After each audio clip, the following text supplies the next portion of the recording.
Mbah, badhe nderek tanglet masalah Caraka Walik niku lho, Mbah. Ono Caraka niku lho. Nggih. Niku nek terus diamalaken, diwaca, diwalik ngoten niku gunane kathah terus, Mbah. Kathah delok santet ya. Nek gak rezeki, keselamatan. Lah niku nek ngunekno aksara Jawa nek diwalik ngunekno kuncine dina. Nggih. Dina 7 ana Caraka nggih ping 7. Dina 7. Ya ping 7 ngunekno. Contone dina 7 niku misale dinten napa? Selasa Wage. Selasa Niku sing Wage. didik dhewe. Sing akeh Sabtu Pahing, Sabtu Songo, Pahing Songo 18 ana Caraka ya ping 18 ngono lho. Lho, maose niku Hana Caraka napa Ngata Bagama, Mbah?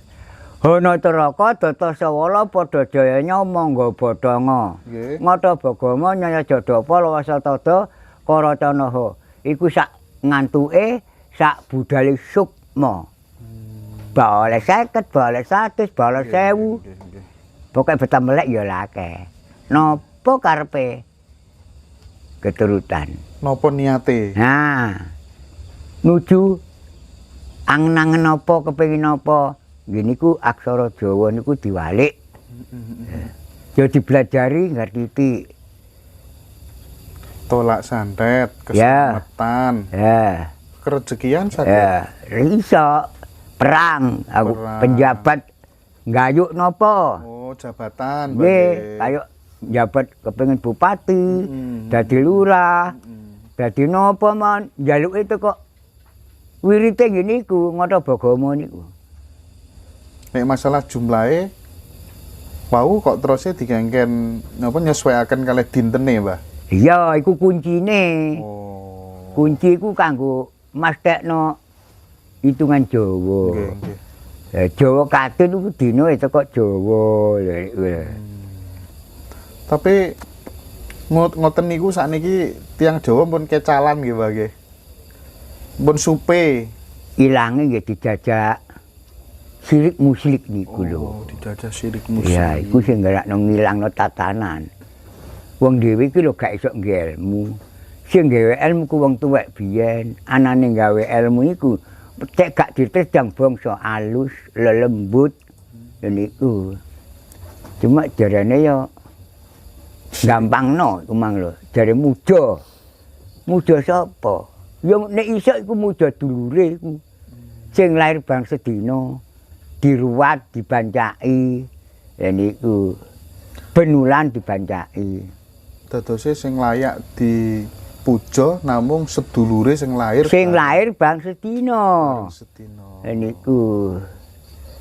Iku sing diwastani Kakang Kawah di hari-hari. Nggih, Kakang Awah di hari-hari. Bancakane bubur abang, bubur menir, tumpeng. Niku. Nek mboten diopeni bahaya. Nggih sih. Dibayangi sing aneh-aneh. Sing bayangi makhluk liya. Mergo mboten diruwat kelahiran iku mang. Wong ini gak ngruwat wetone ya gak duwe bumi 7. Gede. Napa bumi 7 niku? Jumat, Sabtu, Minggu, Senin, Selasa, Rebo, Kamis. Ya. Legi Pahing Pon Wage iku manggone ana jagat. Legi ana etan Pahing Kidul. Ya, Pon Kulon, Wage Lor, Kliwon ana tengah. Nek iso nek ben kliwon iku poso njaluk nang dulure kliwon. Njaluk nang dulure nggih, Pak. Ngoten niku. Dulure sing lair ban sedina. Ngoten niku meskipun pun dewasa nggih tasik kedah di Sampai matek, sampai tuwek. mboten namung lare alit mawon nggih, Pak. Mboten sampai tuwek, sampai ilang. Iku kudu dibancaki terus. Mboten perlu kados ruwatan ten ngene wayang-wayang bayar sak jutanan, sak juta setengahan tiang setunggal mboten perlu ngoten niku. Lho, niku lak wong Sukerta. Oh, Sukerta. Nggih. Iku tegese wong Sukerta iku gak jangkep karo tuntunan. Iku lanang wedok, mboten iku ya gentono gentini. Ya, lanang nduk tengah, wedok nduk pinggir iku pancuran diapit sendang, sendang diapit pancuran ngoten niku lho. Sangkale nyambut gawe.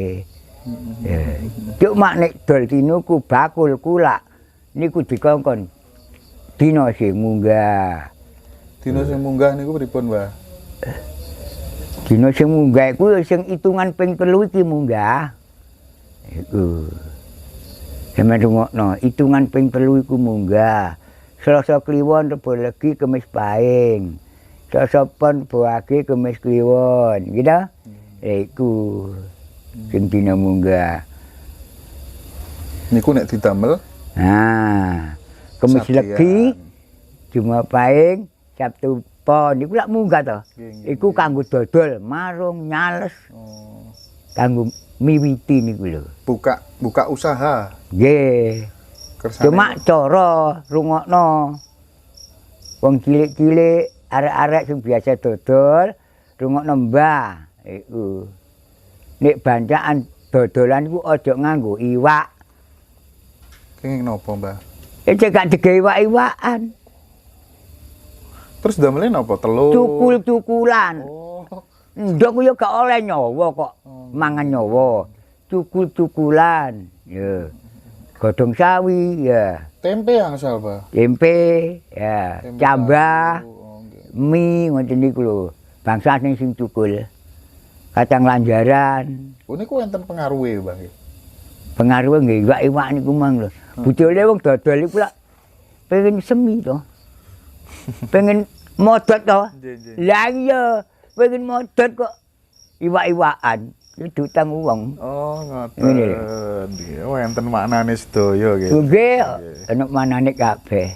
Heeh. Ya, rungokno wong-wong. Wong sing kanker iku trimo golek tandurane dhewe. Kaspe sing mendem, kaspe gendruwo sing isine ireng. Wite ya ijo bles, kaspe gendruwo. Kaspe niku napa, Mbah? Menyok niku. Menyok. Oh, singkong niku nggih. Singkong. Oh. Nah, Singkong, ngono. menyok gerduwo ya, Mas Nah, ya. sing mendemi Sing mendemi Nah, iku terus nek diparut. diketok Nggih. 5 cm ben sore diparut, diombe ambek kunir. Diparutno kunir dadi situk. Terus diperes sak ceglokan iku lho. Iku syukur petuk kunir putih iku. Mboten usah disukani toya, Mbah. Nggih boten to. Kan Langsung peresane niku mawon. banyune niku kathah. Nggih. Terus banyune kunir, banyune niku mawon. Sak ceglokan iku lho. Nek kangelan kracike kersane ngriki piyambak, Mbah. Walah. Nah daripada tombo nang Singapura, Wah, nggih daripada nggih. tombo ten pundi-pundi. Nggih. Wong dek winginane enten napa sepupune kula nggih kapundhut perkawis ngoten niku, Iya, kanker, kanker, nggih. tumor ngoten niku. Tambah ageng terus ya, Mbah. Padahal nek darah mriki niku kathah sing di pendapat mboten. Kuwi waras meneh iki rono galengamu, sawahmu, kebonmu. Nggih gawa kok mriki. Nggih waras kabeh nggih. Kanker. Nggih. Kancane Mbah dhewe bendina ngelek tawon ya kena kanker sing wedok kok. Luwemu naro niku brondol entek kuru. Dagingmu nanti.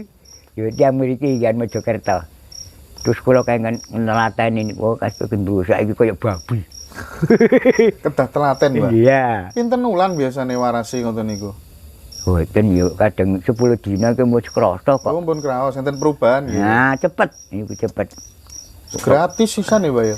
Jadi Ora usah saiki. bayar ya, Mbah ya. Ya iya mau duduk tek gak Ah, gratis iya. lho. Nggih. Soalnya kuat yang bingung berkawis kanker, tumor Ya, ngoten iku. niku, Mbah.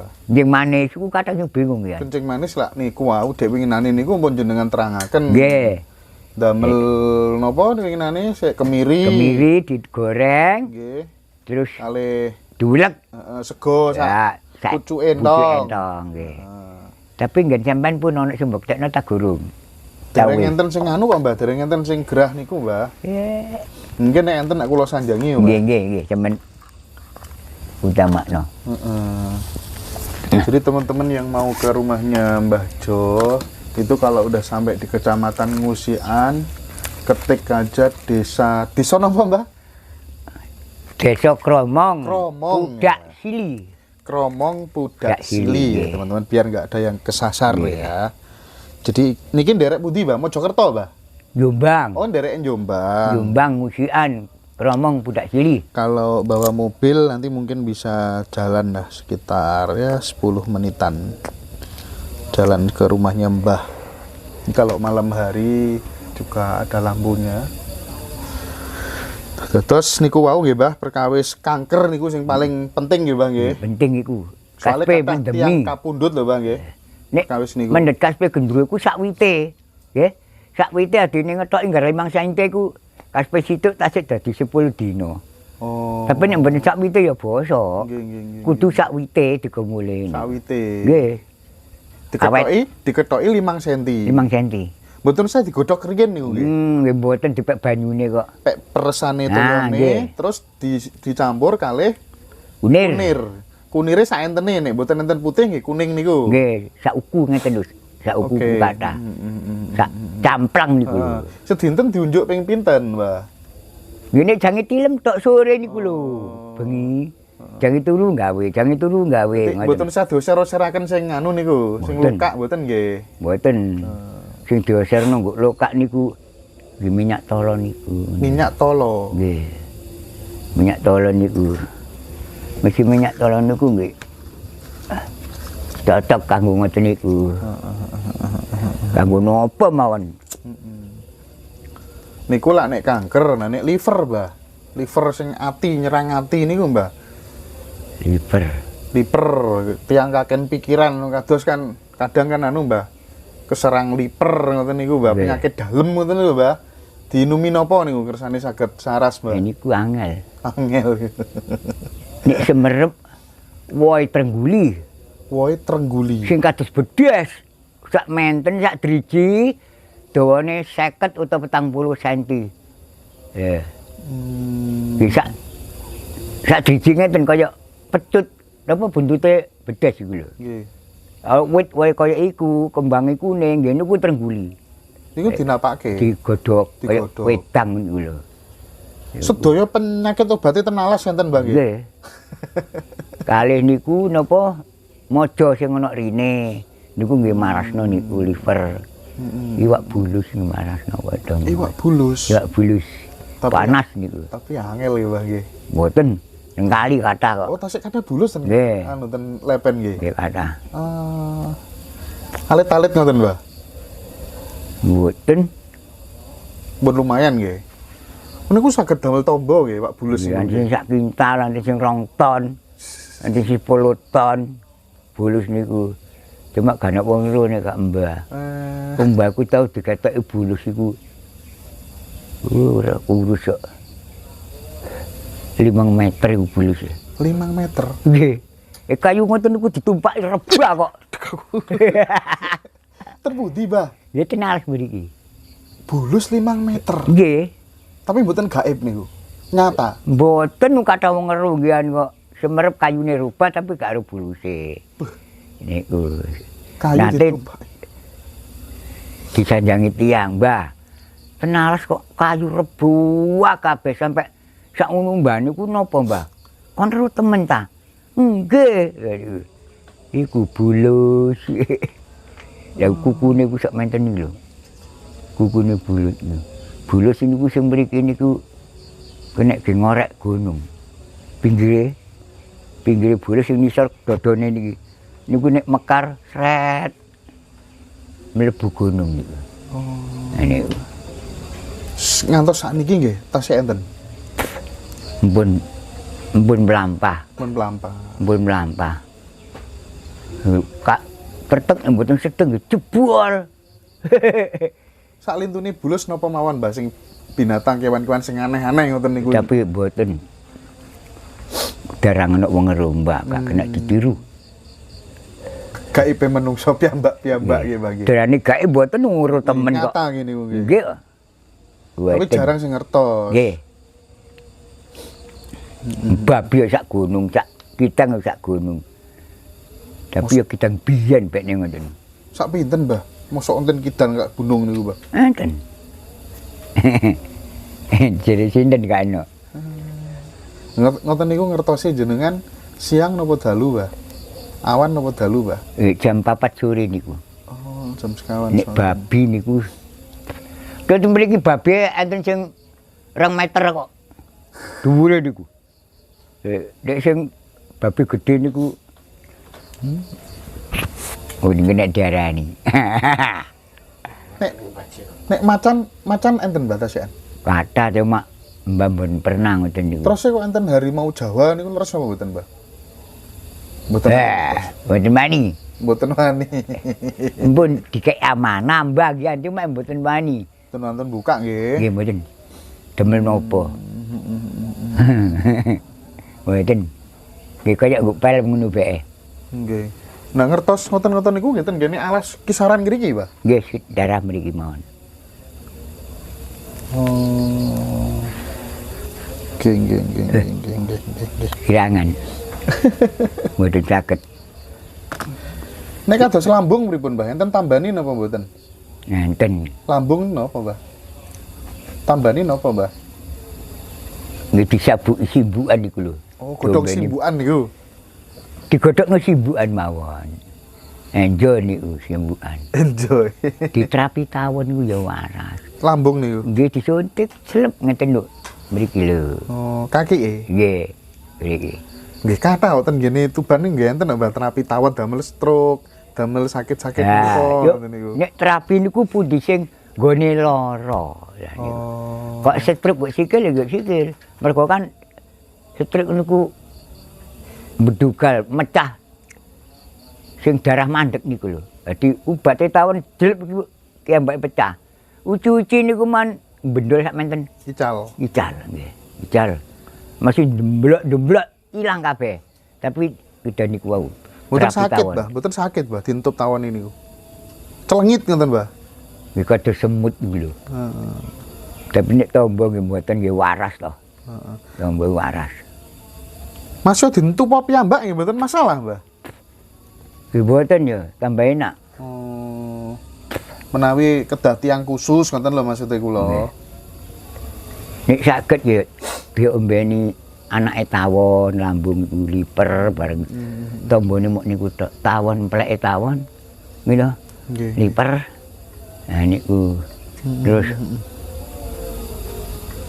niku malame tawon kelanceng. Diku wodok, nggih lho. Lah niku diombe terus. Malam niku lak ramuane tawon segala getah. Nggih lho. Nggih, nggih. Getah goib-goib niku diserot niku. Oh. Oh, nek sing kayu goib niku. Enten, Mbah. Enten kayu kaya pelem niku. Niku nek liwat nisore kudu di getak niku. Lah kanca lawas ketemu anyar wae iku. Tapi nek serutu ya mulai ya gudiken niku. Getahe niku. Bener. Iya. Iya. Niki mun ngertos. Iku iki. kayu ingas gitu. Tapi kena ginambani wong. Tapi sing digawa tawon. Nang liper iku mang, kanggo nang liper. Itu. Malam. Terus ademe weteng iku nggih teko anake taun sing nom. Niku diperes diombekno. Niku. Lah nek madune alas niku, Mbah. Madu alas niku damel napa, Mbah? Damel tombo napa, Mbah? Sembarang mau madu. Tapi madu alas nggih asli Nggih. alas nggih. Sing asli go alas nggih. Madu sing paling apik. Kabeh nggih madu. Cuma nek apik pol. Nduk jero gowo iku mun kaya wowo. Iku panas. Nek pengalamane jenengan nate ngobati penyakit napa mawon damel madu alas sing kados mekaten niku? Segala penyakit nek madu. Napa mawon, Mbah, sing nate saras, Mbah? Jenengan paringi napa madu niku wau. Wong madu, wong lara nggih sembarang kok. Masih wong stres gendeng itu kok madu niku. Jontek diombeni madu niku tak. Jontek diombeni madu. Niku. Iki kali dijalukno Nggih, nggih. ilmune ku mang. Tetep enten nggih, Bang nggih. Enten. Nggih, nggih. Nyat ingsun sadat penetep penata agama. Wong iki nek alum sira-siramu nek rubuh sira tangekno. Yahu Allah, Yahu Allah. Sampeyan catet. Wong iki nek alum, nek roboh sira tangekno. Nek alum sira-siramu nek rubuh sira tangekno. Alum sira-siramu nek rubuh sira tangekno. Ya ngono tok ae. Yahu Allah. Ya. Yahu Allah ku pindho. Nggih, nggih, nggih. Yahu Allah. Gusti Allah niku ten pundi to, Mbah? Kok kata sing tanglet. Gusti Allah ki asine ana apa ora? Asine ana ten pundi ngoten lho. Allah. Nggih. Enten. Mbok jero mriki. Munggah mriki. Iku Allah. Ambekan niku, Mbah. Iku apa? Allah. Wetone gak tau dibancaki kok pengen ro Allah. Nomor 1 weton, kedua daerah, desa. Danyang. Ya, ya danyang iku sing. Lah niku nek pun dibancaki, nek pun dingertosi, enten sing nyandangi piyambak mungkin awake. Nggih mboten to. Lah pripun? Cuma niku kanggo ujar-ujaran kok ngandani. Oh. Danyang ku sing duwe tanah. Tek leluhur. Sampeyan tanah sampeyan nombo teko ndi? Teko bapak. Lah bapak sampeyan teko ndi? Teko Pak D teko ndi? Teko Buyut. Buyut teko ndi? Cangga. Teko Wareng. Udeg-udeg gantung siwur. Ya iku. Gitu. Itu kok niku. Kok malah sing tuwek disirikno kliru. Ya danyang ku mang sing duwe desa, manggone danyang ku gegawa teko aksara Jawa.